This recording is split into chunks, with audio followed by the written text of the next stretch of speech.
Boa noite, Márcio. Seja bem-vindo. Boa noite, minha amiga Direitos do Licitante. Muito bem-vinda. Já estamos aqui nos posicionando para iniciar nossa live.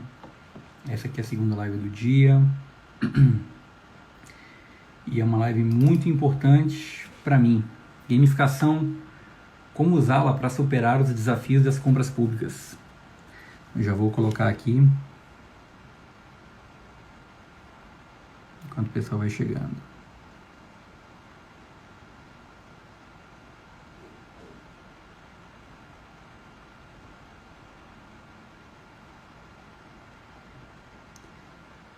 Boa noite, Márcio.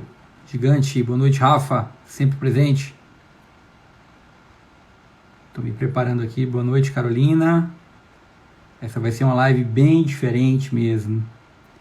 Só vou colocar o título aqui. Como usá-la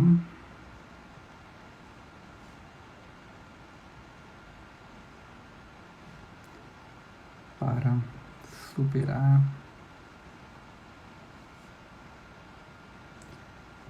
os desafios das compras públicas. Legal, boa noite, Rodrigo. Comentário fixado. Ok.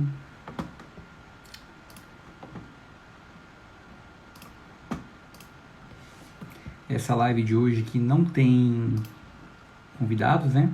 Essa live, tivemos agora a live com o professor Felipe Pozelli. E agora, boa noite, Angelina. Seja muito bem-vinda. Meu amigo Tiossi Júnior, seja muito bem-vindo. E a gente vai dar início agora, pessoal. Só fazer mais um clique aqui pra gente tá com tudo certo. Vou desligar a máquina. Hoje a gente vai falar sobre como usar a gamificação, na verdade um pouco da experiência que eu tive de como resolver os problemas com o uso de jogos. É uma satisfação estar aqui com vocês. Eu vou contar um pouco da minha história e de como que eu dei a volta por cima, passando por muitos problemas do tema de compras públicas, usando uma gamificação. Pessoal, minha história começa ali por meados de 2003, quando eu terminei minha graduação, trabalhando com o tema de segurança da informação. Trabalhei no Supremo Tribunal Federal, passei uma boa parte dessa minha experiência. Boa noite, esposa. Minha esposa está aqui agora, Crisley. Passei boa parte da minha experiência do início da minha carreira esforçando bastante, né, trabalhando como técnico de suporte ao usuário. E aí eu fui lá para o Supremo Tribunal Federal, boa noite, Amil, atuar como técnico de suporte. Terminei minha graduação, fiz na área de sistemas de informação e fiz um trabalho sobre segurança da informação, do qual eu trabalhei com certificação digital. Quando eu terminei essa minha graduação, eu já engatei numa pós, né? E aí eu trabalhei num contrato no Supremo Tribunal Federal. Esse contrato foi rescindido e logo eu fui parar no que hoje é a Central de Compras do Ministério da Economia. Trabalhei lá dentro do antigo DLSG, que era o Departamento de Logística e Normas do Ministério do Planejamento na época. Ainda bem antes disso, eu havia sido estagiário nesse mesmo ministério, lá no nono andar, nos recursos humanos, e meu sonho era trabalhar na tecnologia. Só que me negaram e fecharam a porta para mim, dizendo que eu era apenas um estagiário e que eu não podia atuar naquela secretaria. Fato foi que 2 anos depois eu parei, por ironia do destino. O contrato do Supremo havia sido cancelado e eu parei realmente no contrato do Ministério da Economia, que hoje é o Ministério da Economia, na época o Ministério do Planejamento. Aprendi bastante sobre aquilo, aprendi sobre mercado, trabalhava com funcionalidade já do Comprasnet. E 2 anos após, trabalhando bastante com aquele tema, eu vi o que era o serviço público, muitos colegas servidores, e deu vontade também de me tornar um, né? Só que pintou uma oportunidade para eu ir para uma empresa chamada Xerox, muitos de vocês devem conhecer. E naquela ocasião eu topei o desafio, já fui bem esperto quando o e-mail chegou para o representante de turma, que aqui vos fala. Eu não encaminhei para todo mundo, eu falei, essa é a minha oportunidade. E aí nesse jogo eu acabei me dando bem, né? e consegui a vaga. Obviamente eu ganhei essa vaga depois de disputar com mais de 20 participantes, então eu estava como trainee de vendas na Xerox do Brasil. Aí eu fui conhecer o lado de lá do balcão, estava como terceirizado, né? Fui conhecer o lado de lá, e nessa perspectiva, boa noite meu amigo Alessandro Neves, grande jogador de tênis, estou contando aqui a nossa história de como é que nasceu o jogo. Então, nessa perspectiva, eu aprendi a vender para o governo, tive grandes clientes, ENAP, Ministério da Justiça, Polícia Federal, vendi para muita gente grande, aprendi muito com a parte comercial. Só que eu comecei a ter um problema muito sério, já com lideranças que, de certa forma, colocavam muita pressão e aquilo me incomodava bastante. E eu consegui ser um dos melhores vendedores do Brasil em pouco tempo, mas aquilo não estava satisfazendo e eu estava buscando alguma coisa que levasse meu propósito. E logo depois eu estudei para concurso. Eu lembro até hoje que eu estudava, eu ia almoçar na Advocacia Geral da União, onde eu trabalhei agora nos últimos 2 anos, ali no estacionamento da Imprensa Nacional. Eu almoçava dentro do carro e estudava ali no meu horário de almoço para poder estudar para minha prova. Eu sempre tive o sonho de ser policial. E o fato é que os concursos para a polícia estavam bombando na época, mas naquela situação eu estava um pouco sem opção, não estava tendo o cargo que eu queria, no local que eu queria. E aí eu fiz um concurso para o SERPRO, que eu passei. Logo depois, mal tomei posse, poucas semanas depois eu assumi na Universidade de Brasília. Fiz uma prova para analista e passei na Universidade de Brasília.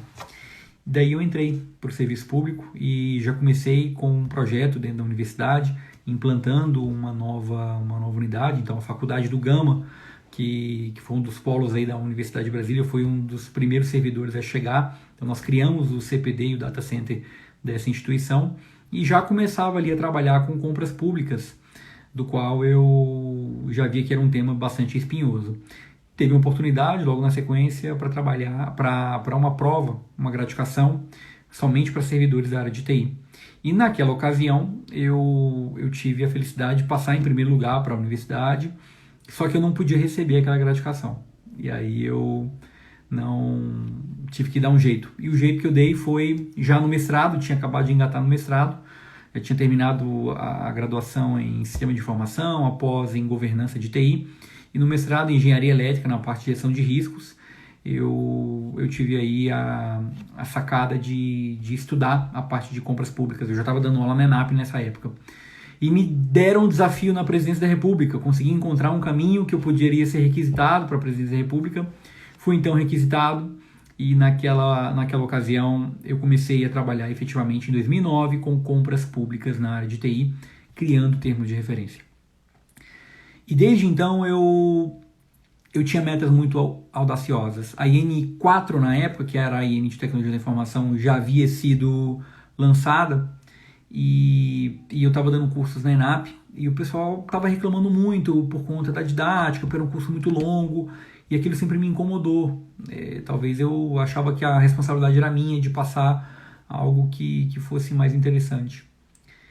E aí, pessoal, o tempo foi passando, eu terminei o meu mestrado em Engenharia Elétrica na universidade, continuei fazendo termos de referência, fiz dezenas de termos de referência, a maioria deles com sucesso, poucos questionamentos, sempre fui uma pessoa muito bem articulada para poder integrar e conseguir juntar as pessoas para que as coisas dessem certo.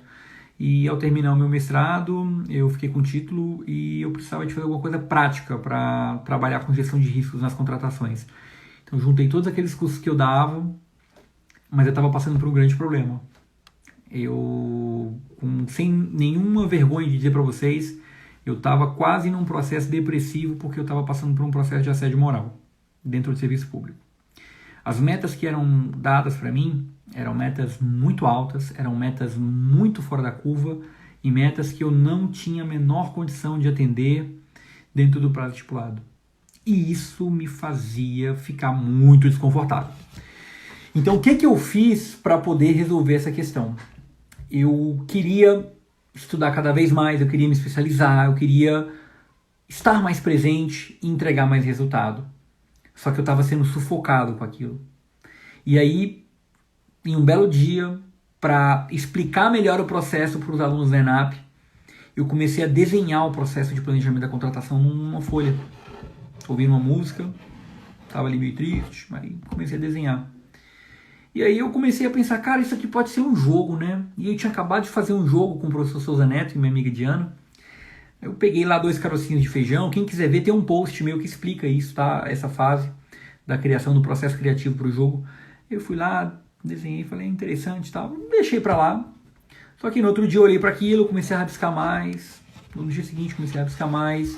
E eu entrei num processo criativo. Foram 3 dias sem dormir fazendo o jogo de contratações. Foi algo assim que não veio, nunca tive assim uma perspectiva de fazer um jogo, não, longe disso. Nem me achava criativo para isso.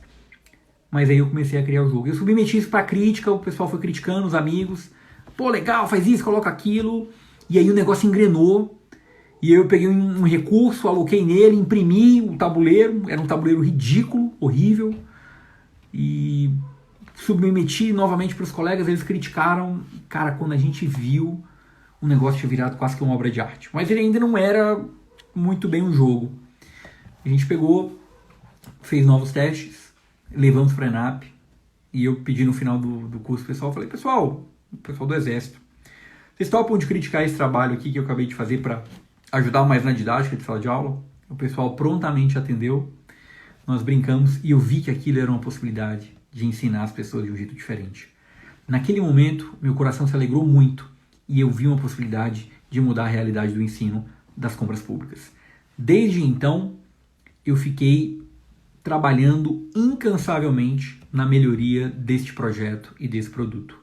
O fato é que eu posso listar para vocês que, de dedicação ao jogo de contratações, por baixo eu devo ter mais de 2.000 horas de trabalho, entre madrugadas e finais de semana, do qual eu dedicava tempo para criar as cartas, trabalhar com a parte gráfica, trabalhar com a parte de impressão, que é uma outra agenda também, trabalhar com a parte de logística e elaborar um kit que fosse fácil para levar para as instituições para que eu pudesse dar o treinamento do jogo de contratações. E aí você passa naturalmente, quando você inova, você passa por um processo interessante que é muitas pessoas vão tentar te copiar, vão tentar fazer algo parecido. Isso aconteceu, outras pessoas pegam sua ideia, melhoram, criam algo mais interessante, mais tecnológico. Bem, a gente aprende isso no Vale do Silício, né? Quando você tem uma ideia legal, ganha quem aplica mais essa ideia. E eu me contentei muito com isso, porque eu acabei aplicando a minha ideia, repetindo e testando ela por várias vezes. E durante os testes eu acabei descobrindo e acabei desenvolvendo um método para criar jogos corporativos e jogos de tabuleiro. E eu fiz isso e criei um método chamado Big Game. Esse método ele serve exatamente para você criar jogos para qualquer outro assunto. E só para que vocês tenham uma noção, com o método Big Game, que na verdade ele só foi dado esse nome Big Game tem mais ou menos 2 anos e meio. Com o método Big Game ou com o jogo de contratações, nós já formamos aproximadamente 2.500 a 3.000 gestores em compras públicas e assuntos correlacionados. A gente está agora atuando também com o ramo de educação, ensinando crianças, jovens a atuar com temas sensíveis, como drogas, bullying, sexualidade e outros temas que são difíceis para tomada de decisão. Então, esse é um método criado para ajudar os gestores a tomarem decisão. E o que isso tem a ver? Como é que a gamificação pode ajudar as pessoas a melhorarem o processo de compra? Pessoal, é muito simples. Quando você ludifica, quando você traz conceitos de jogos para o meio do ensino, você faz com que todo mundo possa brincar e você tira aquela camada do medo. Nenhum cérebro consegue trabalhar bem quando ele tem medo embutido. Ninguém consegue pensar e ser criativo. Então a ideia... boa noite, minha amiga Kalina. Estou aqui contando a história do jogo. Boa noite aos amigos também, Camila, ao Bueno, a Lívia, o pessoal do Icogesp também, de Tocantins.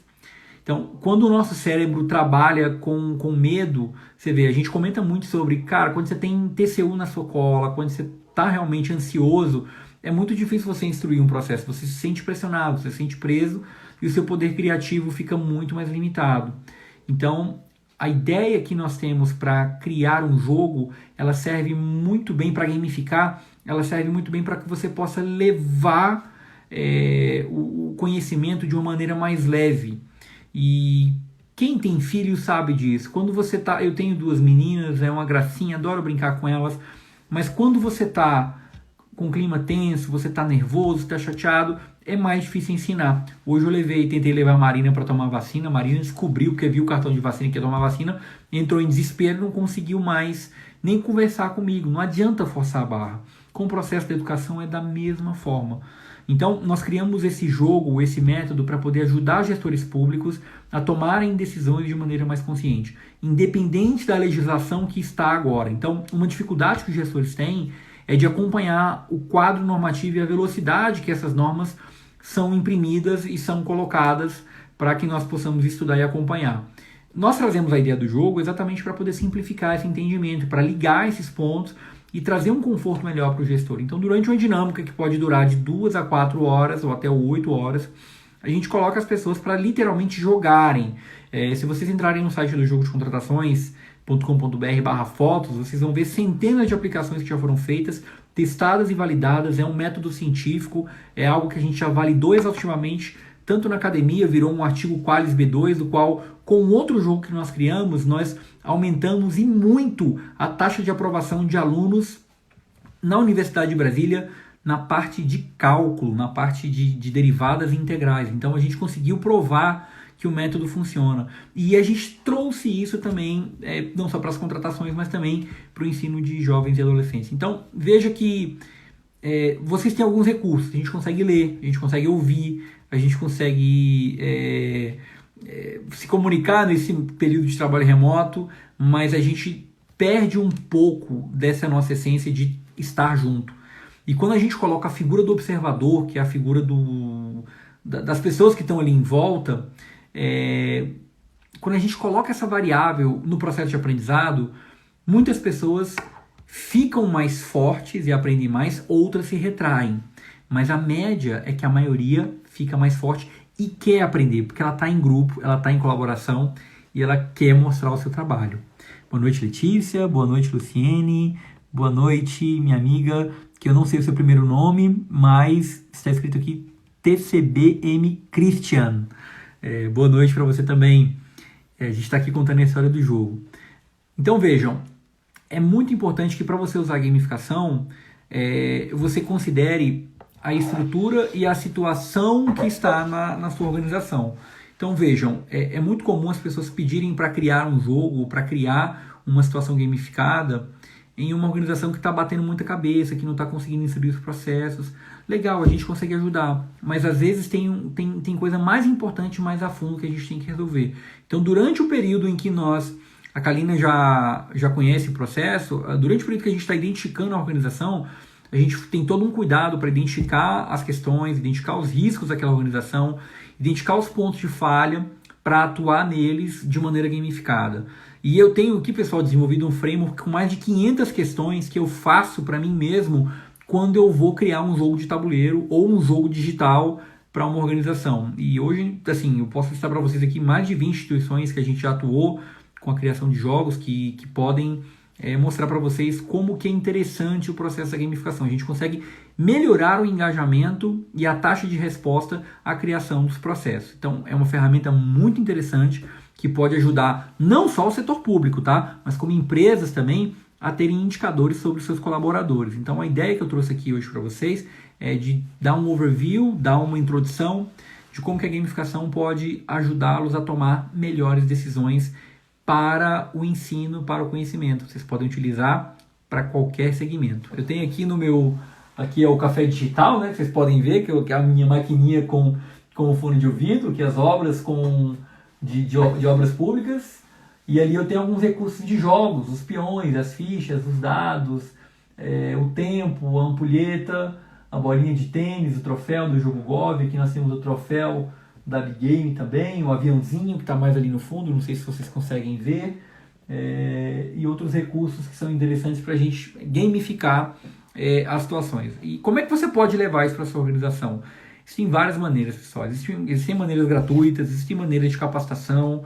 O que a gente quer é levar para vocês um conhecimento de que há um jeito mais leve de ensinar. Não adianta nada esse quadro normativo grande e extenso não estar integrado com a conexão das pessoas. Nós estamos em um momento que as pessoas estão muito mais sensíveis, elas estão mais em casa, estão com muito mais problemas, o trabalho remoto trouxe novas responsabilidades, então a gente tem que se preparar agora para o período pós-Covid, quando essas coisas voltarem ao normal. Como que a gente vai atuar com o processo de educação? Nesse momento, as redes estão muito saturadas, o Instagram, o LinkedIn, eu tenho feito aqui todo um trabalho de ciclo da informação e a gente percebe a saturação das informações. Então, o momento é de organizar. E com a gamificação a gente consegue organizar as informações e dar pílulas de conhecimento para um público que a gente já identificou que carece de um conhecimento, ou de uma habilidade, ou de uma atitude necessária para poder ajudar você, gestor público, empresário que quer evoluir e melhorar o teu negócio ou a tua área de compras públicas. Então, essa live de hoje serviu para a gente poder fazer uma rápida introdução sobre como que a gamificação pode ajudá-los e eu espero que isso possa ter sido útil para vocês. Eu queria saber se vocês têm alguma pergunta para que eu possa atuar, para que eu possa responder aqui durante esse intervalo de tempo que a gente tem, sobre como que a gente pode levar isso para a realidade de vocês. Hoje são mais de 20 jogos desenvolvidos, tem o jogo Gov, que é um jogo especializado em gestão de riscos. Nós temos o jogo de contratações, que é um jogo especializado nas fases de planejamento, licitações e compras públicas. Existem vários professores que atuam dentro da plataforma Jogo de Contratações, que é um método que é muito interativo e muito real. Ele sofreu várias atualizações nos últimos 6 meses. A gente está ansioso para levar para a prática.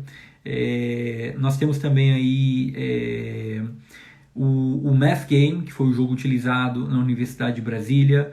Nós temos o jogo Fala Sério, que é utilizado para projetos sociais, para escolas, para atuar com o tema de bullying, drogas, sexualidade, dentre outros que a gente entende que é pertinente para o meio escolar.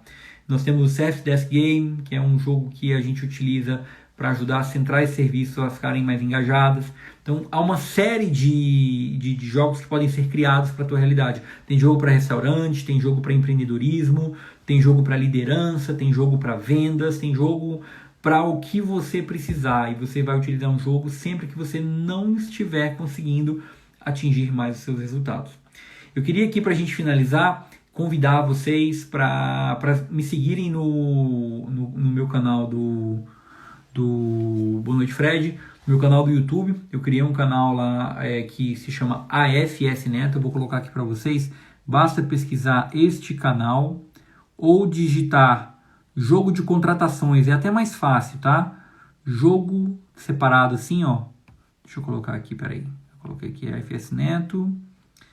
E aqui eu vou colocar aqui jogo de contratações. Por que eu estou pedindo para vocês darem uma olhada nisso aqui no YouTube?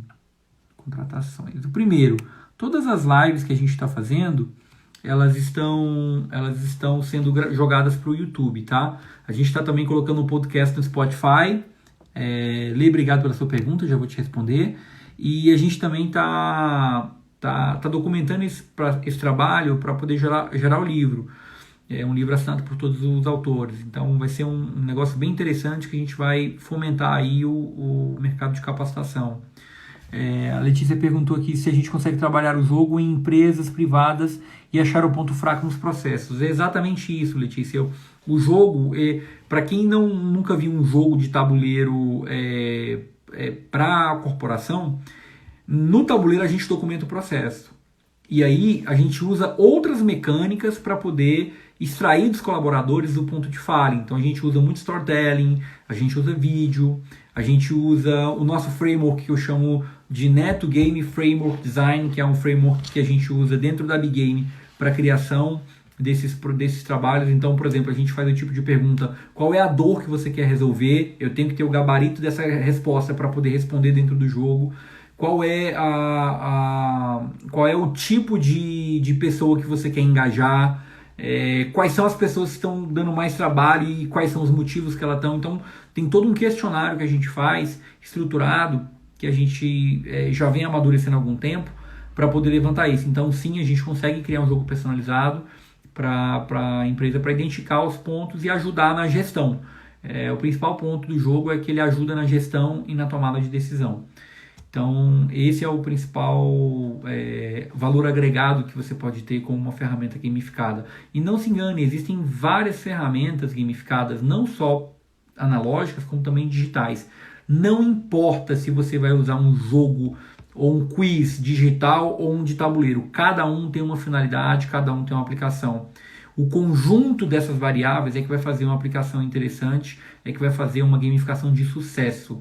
Eu posso dizer para vocês, eu tenho uma formação na Pennsylvania University de gamificação e assim, o que a gente vê demais são organizações que às vezes criam um aplicativo, ou então criam um joguinho de tabuleiro e diz que isso é gamificação. Eu já vi até site que diz que o site é gamificado. Aí você vai entrar, não tem nenhuma jornada ali, não tem nenhuma experiência. Então, muito cuidado quando você for contratar uma empresa que diz que é gamificação, porque gamificação é muito além do que você ter uma ferramenta. Tem que ter realmente uma jornada, tem que ter um profissional de design de experiência por trás disso. E isso é o que a gente faz dentro da Big Game, desenha a experiência, e nem sempre a experiência vai ser um jogo de tabuleiro. Pode ser que seja uma ferramenta, pode ser que seja um conjunto de ferramentas digital, pode ser que seja uma palestra para poder resolver o problema de conscientização, ou um vídeo no YouTube. Ou então uma dinâmica que a gente pode levar todo mundo para uma chácara no final de semana e fazer uma série de exercícios para poder resolver essa questão.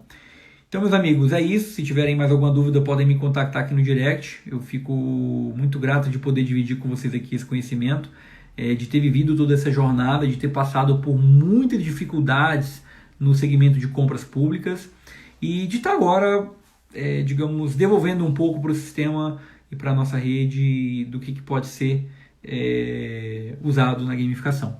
Muito obrigado a todos aqui. Fico novamente à disposição. E desejo a todos uma noite magnífica. Amanhã nós temos mais uma live e eu queria convidar vocês para que vocês pudessem acompanhá-la aqui também nesse mesmo canal. Obrigado a todos novamente, obrigado a minha esposa que esteve aqui me acompanhando. Vocês fazem parte de toda essa jornada, minhas filhas, Melissa e Marina, estão sempre aqui no bastidor, esse é o meu braço direito para poder continuar essa jornada com muita força, fé e confiança. Obrigado a todos. Um grande abraço, obrigado Naira e nos vemos na próxima live. Até mais.